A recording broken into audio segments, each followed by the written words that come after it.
We had a really engaging panel discussion for our first panel this morning. The focus was primarily on the financing of wind and solar projects over the past 30 years. We have a long history of financing these types of projects and plenty of experience across the industry. The key points covered by the panel were the challenges in a global financing market, including grid, planning and route to market. Key takeaway for me really is not a lack of funding or a lack of funder appetite, but rather in addressing the challenges to ensure that capital is accessed as quickly and as efficiently as possible.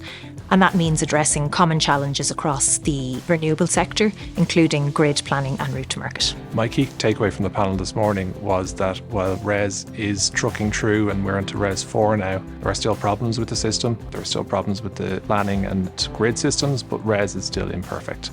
And there are international comparisons that we could lean into as a country and as policymakers to improve it and bring on more generation to hit 2030 targets. My key takeaway from the event today was the option of offtake between RES schemes and corporate PPAs. Both have advantages and disadvantages for projects coming forward.